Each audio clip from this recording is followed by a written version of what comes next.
Hai, selamat datang lagi di channel Momozi Movie. Di video kali ini, Momo akan melanjutkan rangkuman alur cerita film Squid Game. Video ini adalah episode ke-7 dari episode sebelumnya. Yang belum nonton episode-episode sebelumnya, bisa klik linknya di deskripsi ya. Tanpa basa-basi, yuk langsung ke alur ceritanya.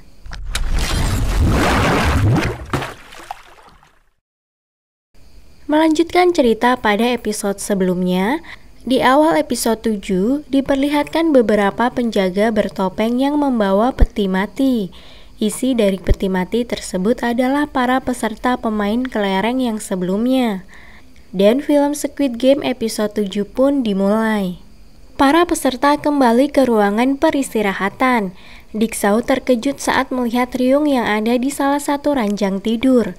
Para peserta mengira Ryung telah dibunuh oleh penjaga bertopeng karena tidak memiliki pasangan. Ternyata petugas membawanya kembali ke ruangan peristirahatan. Terlihat jumlah peserta pemain kini berjumlah 17 orang. Frontman yang merasa aneh dengan gagang teleponnya, dia menyadari satu hal bahwa penyusup atau Junho yang mereka cari ada di ruangan itu. Frontman mencarinya di ruangan itu, sambil mengatakan bahwa dia sebelumnya meletakkan gagang telepon secara terbalik.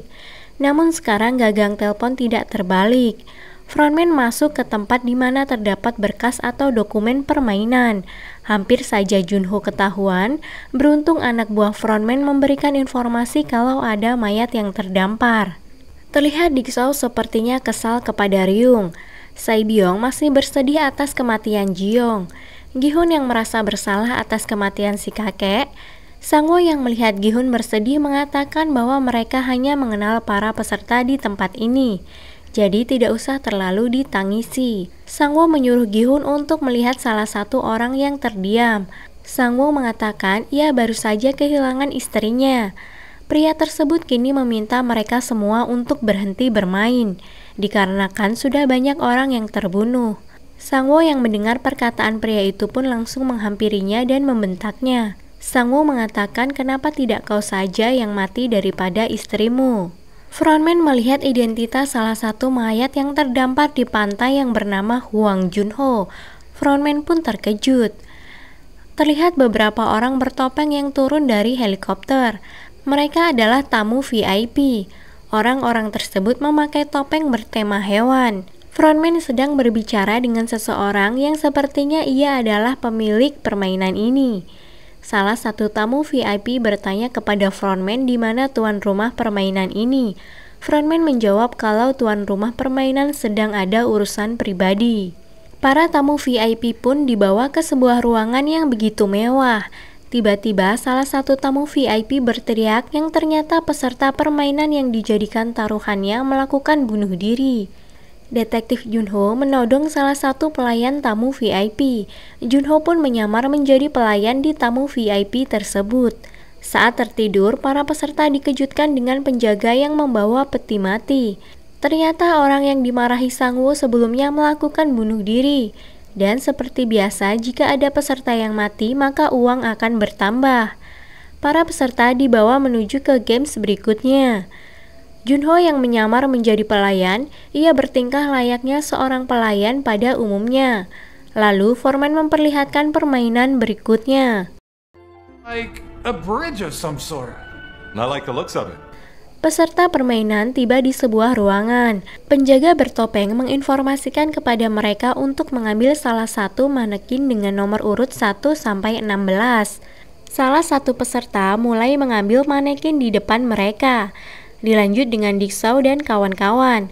Mereka memilih manekin yang ada di tengah. Para tamu VIP ternyata melakukan taruhan permainan. Junho mencoba merekam keadaan di ruangan tersebut. Salah satu tamu VIP menyuruh Frontman agar memberikan sedikit informasi kepada peserta permainan. Lalu Foreman pun menginformasikan bahwa manekin di depan mereka adalah nomor urut permainan berikutnya. Gi-hun melangkah maju. Ia berpikir jika permainan seperti lampu hijau dan permen gula sebelumnya, maka ia akan memiliki waktu lebih panjang jika mengganti nomor urut pertama. Namun tiba-tiba Gi-hun berpikir lagi, jika nomor urut terakhir, ia masih mempunyai kesempatan untuk merencanakan strategi permainan tersebut. Sang-woo dan Se-byung sudah mengambil nomor mereka. Kini tersisa nomor 1 dan nomor 16. Tiba-tiba Gi-hun didatangi oleh salah satu peserta. Dia meminta nomor 1 tersebut kepada Gi-hun.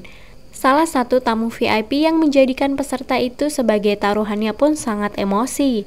Sebab permainan berikutnya ini yang awal akan menjadi tumbal. Dan permainan pun dimulai. Para peserta mulai memasuki ruangan permainan. Penjaga menjelaskan para peserta harus melewati beberapa kaca untuk sampai ke garis finish. Kaca tersebut terdiri dari kaca biasa dan kaca yang kuat. Kaca biasa akan pecah saat diinjak satu orang. Kaca yang kuat mampu menahan 2 orang yang menginjaknya.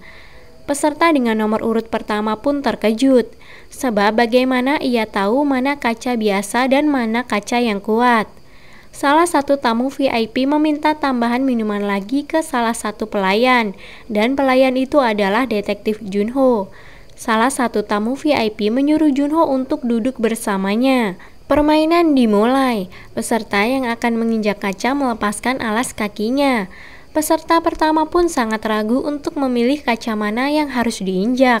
Lalu ia memilih kaca sebelah kiri, dan keberuntungan masih berada di pihaknya. Saat menginjak kaca berikutnya, tak disangka kaca tersebut pecah, dan ia pun terjatuh. Peserta berikutnya mulai melangkah maju. Baru saja melompat, ia sudah terjatuh. Lanjut ke peserta berikutnya, dengan penuh percaya diri, peserta tersebut melangkah dengan sangat cepat. Namun ia harus berakhir di pijakan kaca ke-6. Dilanjutkan peserta berikutnya. Ia terlihat bingung memilih kaca yang dilewati peserta sebelumnya. Sebab langkahnya begitu sangat cepat dan tak meninggalkan jejak pijakan. Ia pun bertanya ke ibu-ibu di belakangnya. Ibu-ibu itu mengatakan kaca sebelah kiri, namun peserta di belakangnya mengatakan kaca sebelah kanan. Peserta tersebut pun lebih percaya omongan ibu-ibu di belakangnya. Dan saat ia melompat, ternyata pilihannya salah dan ia pun terjatuh.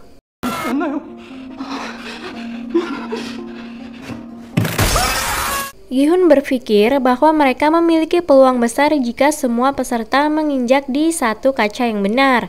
Namun Sang-woo mengatakan bahwa nomor urut akhir mempunyai peluang waktu lebih sedikit. Untuk menghemat waktu, para peserta mulai melangkah satu persatu secara bersamaan. Namun salah satu peserta malah berdoa dan mengulur waktu. Peserta di belakangnya pun berusaha mendorong peserta yang sedang berdoa agar terjatuh. Namun justru ialah yang terjatuh. Lalu peserta lain di belakangnya mendorong peserta itu, dan ia pun terjatuh.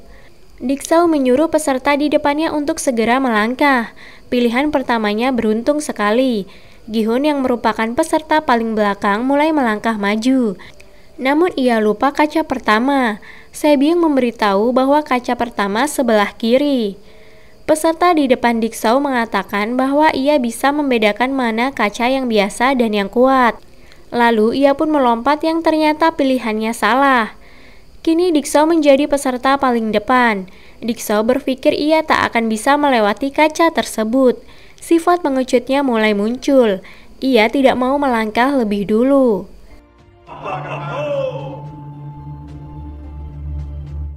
Terlihat Junho yang masih saja digoda dan dirayu oleh tamu VIP. Tamu tersebut menyuruh Junho melepaskan topengnya. Junho yang tak ingin penyamarannya terbongkar, lalu merayu tamu tersebut agar mau dibawa ke sebuah kamar untuk berduaan. Tamu VIP yang homo ini berusaha menodai Junho dengan kelainan nafsunya. Junho disuruh memuaskan tamu tersebut dengan imbalan uang yang sangat besar. Junho dengan sigap langsung mengancam tamu tersebut dengan pistolnya. Dik-seo tetap tak mau melangkah maju. Peserta di belakang pun berniat untuk mendorongnya agar Dik-seo terjatuh. Namun ia gagal dan ia sendiri yang terjatuh. Kini yang berada di belakang adalah Ryung. Ryung mengatakan bahwa ia menyesal bercinta dengan Dik-seo yang pengecut dan mengatakan ia yang akan melangkah maju lebih dulu. Namun tiba-tiba Ryung mendekap Diksao dengan sangat kuat. Ryung mengatakan, bukankah saat bercinta sebelumnya kita berjanji akan hidup dan mati bersama? Ryung lalu menjatuhkan dirinya dengan Diksao yang dipegangnya.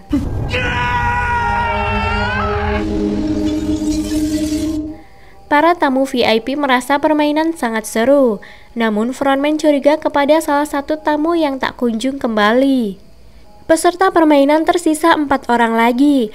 Kaca yang harus dipijak tersisa 5 kaca lagi, jadi tidak mungkin mereka semua bisa selamat. Beruntung peserta paling depan ternyata memiliki riwayat pekerjaan di pabrik kaca. Pijakan yang dipilihnya ternyata benar. Para tamu VIP yang melihatnya pun tampak kecewa. Ia lalu bertanya kepada frontman tentang riwayat peserta tersebut. Dan benar saja, ia bekerja di pabrik kaca sudah bertahun-tahun. Frontman yang tidak ingin tamu VIP-nya kecewa, lalu memadamkan lampu permainan tersebut.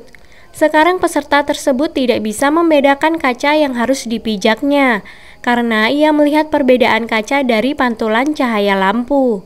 Peserta itu lalu meminta benda untuk dilempar. Gi-hun pun teringat kelereng yang sebelumnya ia bawa di permainan kelereng. Gi-hun memberikan kelereng itu ke peserta paling depan. Setelah melempar kelereng tersebut, peserta itu meminta kelereng lagi. Namun Gi-hun sudah tidak memiliki kelereng. Sang-woo yang melihat waktu tinggal beberapa detik lagi, langsung mendorong peserta di depannya. Dan peserta itu pun jatuh. Waktu tinggal 10 detik lagi. Se-byung dan Gi-hun pun bergegas melangkah ke garis finish. Tiba-tiba kaca tersebut meledak dan serpihan kaca-kaca tersebut mengarah ke mereka bertiga. Dengan keadaan yang belum siap, mereka menghindari pecahan kaca tersebut semampunya.